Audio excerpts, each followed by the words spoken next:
And welcome back to the show, Business Mastery for Startups and Scaleups, with your host, Jerry Gadori. That's me, the author of the #1 best-selling book, Destination Employer. Today, I want to talk about something that's a little bit different than what we've covered so far on the show. Today, I want to talk about the 5 startup pitfalls that you need to avoid at all costs. Most of these things are solvable problems, but they will quickly end your startup dreams if you don't attend to them. So on this list, the first thing, and probably the most obvious and yet consistently overlooked, is insufficient market research.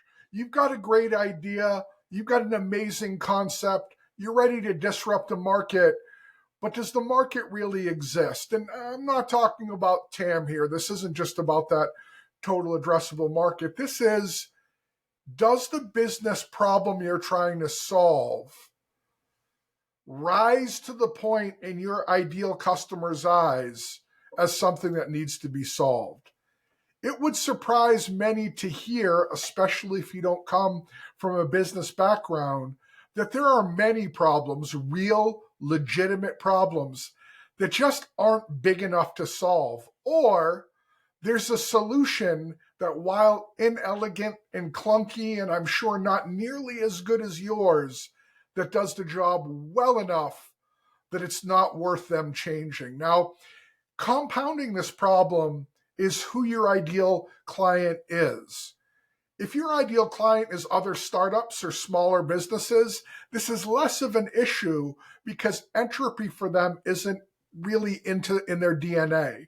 Them making changes is probably easier than an enterprise level customer.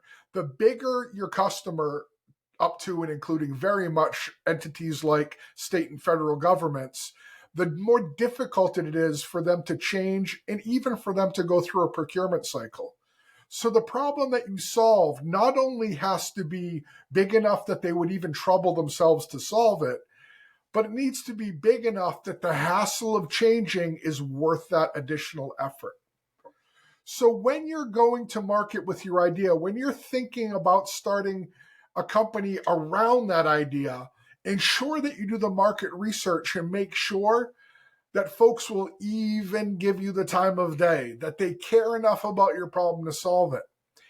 And if you believe that that's the case, that they will that they will care enough to allow you to solve the problem, make sure that you package it and market in a way that highlights not only the real problem, the size of that problem, but how much better things will be once you've solved it. So that's the first pitfall that I want to talk about today and make sure that you're resolving. Have you done enough market research to ensure that your idea is big enough that they're going to take a shot? The second problem is a little bit harder to talk about because I don't want to offend anyone who tunes into my show, but I'll just say it plain here now. Are you the right person to solve that problem? Have you been in the business long enough, seen a big enough mess to have a compelling enough message to motivate change? Do you have the technical chops to bring a software development solution? If your service is more aligned to a particular business process, do you have the experience in that space or with that problem that you have credibility in the market? Now, if you don't, it's not the end of the story. The answer is find someone who does, pitch them as a co-founder, and go to market then, again, assuming you've checked box number 1. But if you don't have that and you can't get that, you're at best going to have a rough row to hoe, as they used to say. And at worst, you're simply not going to be able to get the attention of the people you need.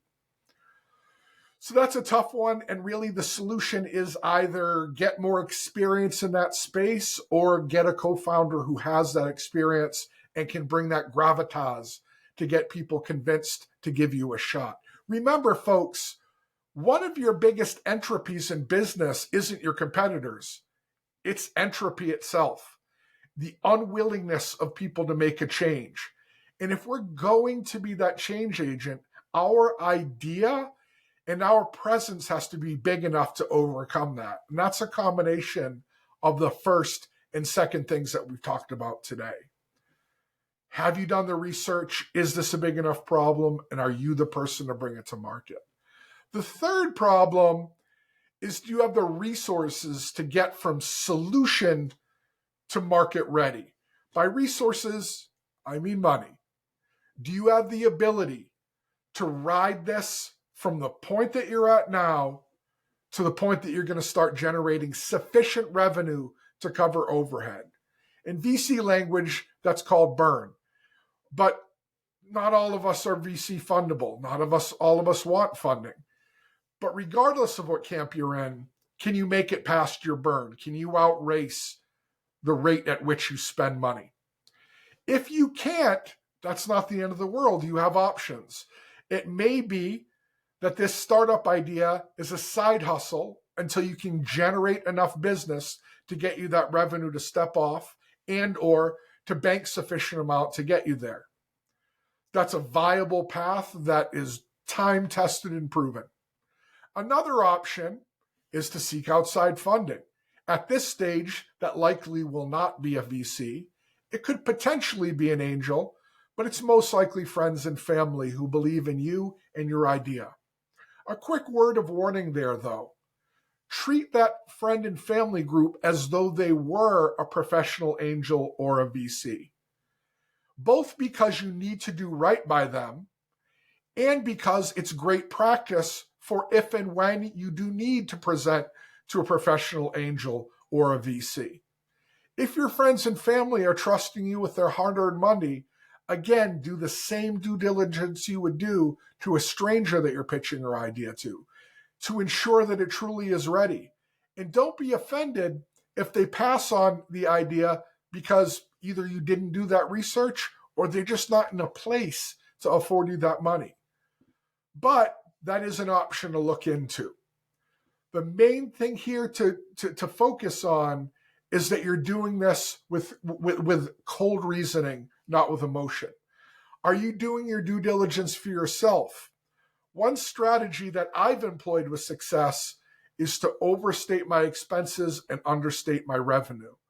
That way, when I'm producing these numbers, that wiggle room that inexperience might bring will work in your favor instead of against it. Too often, I see dreamy-eyed startup founders assuming a level of revenue that they're not likely to get in a time frame that they're not likely to manage with a burn rate that's at best optimistic. So don't do that. If you're going to pick a path, pick the opposite path. Overstate your expenses, understate your revenue timelines, and create that wiggle room for yourself. And when you go to your friends and family, you'll be that much more secure rather, that you're going to be providing them with a big investment boom later on versus having to come to them with your hat in your hands and explain how you did your best, but the money is gone. So that's the third thing. Do you have the resource to get from solution to market ready? The fourth thing is, do you have the right butts in the right seats? Have you assembled a team? Now, in the very early stages of your startup, these are likely part-time folks that are helping you, either out of goodwill or a desire for this to become full-time and probably a little piece of equity as well. But you need to ensure that you're bringing the right people in. Understand that the mentality of a startup person is typically quite different than the mentality of a person who's accustomed to working a job and getting a salary. Startups are hair on fire crazy places sometimes, where priorities shift rapidly, projects are emphasized and then de-emphasized, resources are typically slim, and there's a whole lot of getting things done mentality in play. Whereas in a more established firm with hardbound systems and processes, folks are accustomed to having the resources they need when they need them, working on defined projects with defined timelines and with significant support. So again, when you're assembling that team, keep that in mind. If the people don't come from that startup environment, Make sure you push that button hard before you bring them aboard. Make sure you articulate the things they're likely to experience so they can make an educated decision and increase the likelihood that they thrive with you instead of just burning resources. Again, C number 3, we want to make sure that where resources are going to last, and mishires are a fast path to burning those resources and not getting any return on them. The other part of having the right people in the right place is vision and experience in this arena. So if you're fortunate enough to be able to work with people that have been through a startup before or have significant depth in the problem that you're solving in that area, that can be an enormous advantage. But probably the biggest advantage is people that can provide you introductions to your ideal client prospects. Why? Because as a new business, the hardest sales you're going to make are your first 5 to 10. Once you've got 5 or 10 sales under your belt, you're going to discover that social proof and your own increased confidence is going to make additional sales easier. Probably never easy, but certainly easier. So if somebody on your team, ideally you, but if someone on your team has access to people who are likely to give you a shot just because of their experiences with you, that's a huge benefit. Remember, folks, all business relationships are built on 2 platforms, success and trust. You're not going to have success yet because you don't yet have a proven track record. But if you can bring trust, you're half of the way there. So that's the 4th piece. The 5th piece is probably the most personal of all, and something that deserves a lot more attention. And that's shepherding your mental health and yourself. A significant portion of startups fail because the founder just quits. They've exceeded their capacity to deal with the challenges and the strain and the pressure that running a startup as a founder brings. It's a world of difference to be in a startup that struggles to make payroll and to be the founder of a startup that has the pressure of knowing whether or not they can pay people that have probably become friends at the end of the week. It's a whole world of difference. I know whereof I speak, and it's hard. So make sure that you're shepherding your mental health. Make sure that you're doing the things you need to support yourself. Let me get the obvious ones that we've all heard out of the way first. Make sure that you're eating healthily. Make sure that you're getting out and touching grass. The human mind lights up on a comfortable 20 to 30-minute walk. If you get no other exercise beyond that, ensure you set that as your minimum bar. Ideally, if you're a morning person, get up and walk as the sun is coming up. Your body experiencing sunrise firsthand, and that vitamin D hitting your eyeballs is great to keep your circadian rhythms in alignment.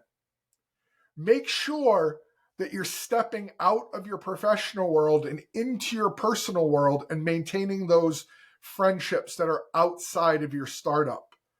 Make sure friends, family connections that are not just business are maintained, because that gives you a place where you can get context to your overall life and where you can talk to people who aren't a part of that world, who aren't attached to you professionally. That is an invaluable resource that too many of us let fall by the wayside in our quest to be the best, to be the next San Francisco unicorn or 9-figure acquisition. Beyond that, ensure that you've got people to talk to, whether they be friends, family, significant others, mentors, or counselors. That's not a weakness to need to talk to people. It's a strength to know that humans need it. Speaking of mentors, take the time to develop professional networks outside of your startup, but within your business community. If you can put together a group or join a group of companies that are at a similar developmental level with you, ideally non-competitive, but not necessarily non-competitive, that even better you can meet with periodically, that can be an enormous aid to you in providing context to how things are.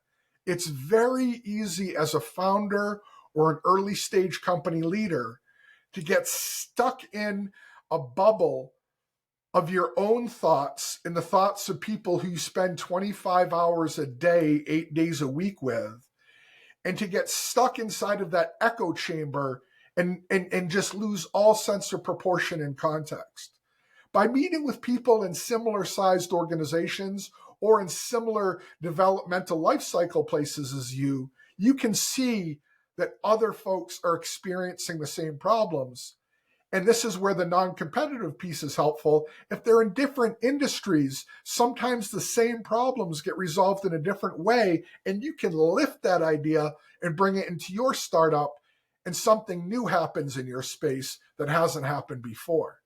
So that's support network. I know we talked about that a little bit in last week's show when we talked about building support networks, but that support network can help with your mental health as well. I can't say this enough. Burnout and struggling founders are a significant cause of failure in our space. So please don't take that lightly. So when we're looking at these things, the 5 things to avoid: insufficient market research, making sure that you're the right person to solve that problem. Do you have enough money to get from solution to market ready? Do you have the right people in the right roles at the right time? And are you shepherding your mental health? Those are 5 avoidable pitfalls that you now know to pay attention to. Now, quick, exciting news. I've created a free guide called the Startup Leaders Guide. And I've also included the first chapter of my book, Destination Employer, in audiobook format as a free downloadable in my website, destinationemployer.co. Just go over to the free guide tab at the top and you can download it for yourself. The only thing I ask is, please give me some feedback. If you like it, I'll make more things like this. If it needs work, share that with me and I'll ensure that that work is done, and I'll produce even better guides and tip sheets and usable things for my audience. I'll make sure to put the link in the description so that you can see it wherever it is that you're consuming this content. But again, it's over on my website, destinationemployer.co, under free guide. Thanks as always for listening to the show. If you enjoyed what you heard, like and subscribe. If you didn't, go blame some other show. It wasn't me. Have a great week and make something awesome.